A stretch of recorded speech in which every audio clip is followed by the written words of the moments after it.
සුබ දවසක් වේවා ඔබලා සියලු දෙනාටම. SL සෙවීන් මැෂින් YouTube නාලිකාව ඔබ සැම සාදරයෙන් පිළිගන්නවා.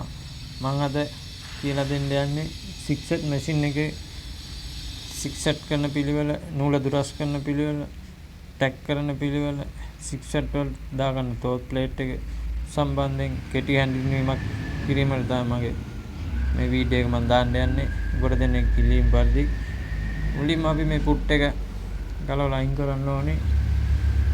පුට් එක අයින් කරපුවම අපිට ප්ලේට් එක මොකක්ද කියලා අපිට දැනගන්න පුළුවන්. අපිට 6 මැෂින් එකට ප්ලේට් දෙකක් දෙනවා. එකක් 6 ප්ලේට් එක, අනිත් එක normal ප්ලේට් එක. ගොඩක් අය 6 ප්ලේට් එක දාන්න නැතුව normal ප්ලේට් එක දාලා 6 කරන්න යනවා. මේ ප්ලේට් එකෙන් තමයි 6 කරන්නේ. ඒකේ ලොකු හෝල් එකක් තියෙන්නේ. මේ හෝල් එක 6 කරනකොට ඉදි කටුව හරි මැදින් පහළට බයින්න ඕනේ. ඒකට අපි ඇඩ්ජස්ට් කරගන්න මේ මෙතනින් තමයි අපි ඉදි කටුව එහාට මෙහාට ඇඩ්ජස්ට් කරගන්නේ. අපි ඉදි කටුව හරියට මැදට සම්බන්ධ කරගත්තා නම් හරියට තෝත් ප්ලේට් එකේ හරි මැදින් ඉදි කටුව පහළට බහිනවා. එතනින් තමයි ඇඩ්ජස්ට් කරගන්නේ ඉදි කටුව. මෙතනින් තමයි නූල 6 එකට normal එක දාගන්නේ. නූල දුරස් කරන්නේ මේකෙන්. මේ කරකවලා 5ට 4ට 3ට දාගන්න පුළුවන්. අපි normal මහනකුළු 3ට වගේ තමයි දාගන්න ඕනේ. 3ට වගේ දාගන්නකොට නූල සාමාන්‍ය ගාන මේ කොළ පාට ඩොට් එකත් එක්කම මේ ඉලක්කම එතනට හරියට ඇඩ්ජස්ට් කරගන්න ඕනේ. 4ට දාගන්නත් පුළුවන්. 5ට දාගන්න පුළුවන්. අපි 6 මහනකොට නූල ලං කරගන්න ඕනේ. එකමාර එක වගේ තමයි 6 මහනකොට දාගන්න ඕනේ.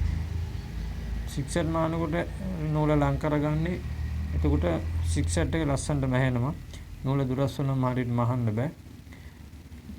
ටයිමින් එක ගන්න වෙලා යනවා. ඒක නිසා තමයි නූල ලං කරලා අපි හිමීට පා ගන්න ඕනේ. මම මේකේ 6 මහන වීඩියෝ එකක් මහන ආකාරයෙන් මම ඊළඟට දානවා. මේකෙන් තමයි ටැග් කරන්නේ. මේකෙන් තමයි ටැග් කරන්නේ. මේ ටැග් කරනොත් දෙති සෙට් එක ඉස්සරහට පස්සට යනවා. ඒකෙන් තමයි අපි ටැග් කරගන්න ඕනේ. ටැග් කරනකොට ඉදි කටු උඩ අවස්ථාවේ ටැග් කරගත්තා නම් හොඳයි. නැත්නම් ඉදි කටු ඇද වෙනවා. මේකෙන් තමයි ටැග් කරගන්නේ. මේ U හැඩේ වගේ තියෙන කෑල්ලේ මේක කරකවපම තමයි නූල දුරස් වෙන්නේ. මේකෙන් තමයි නූල normal 6 දාගන්නේ. මේකෙන් තමයි නූල දුරස් කරගන්න ඕනේ. ගොඩක් දෙනෙක් නූල දුරස් කර මේක දන්නේ නැහැ කියලා මට කෝල් කරලා අහනවා. ඒක නිසා තමයි මම මේ වීඩියෝ එක දැම්මේ. ඉදි කටුව හරි මැදට සම්බන්ධ කරගන්න.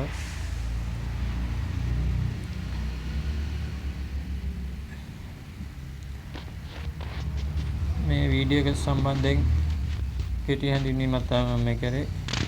මගේ වීඩියෝ එක සබ්ස්ක්‍රයිබ් කරන්න කියලා මම ඔයාලට මතක් කරනවා. මම මේ වීඩියෝ එකෙන් සමු ගන්නවා. ඔබලාට සුබ දවසක් වේවා.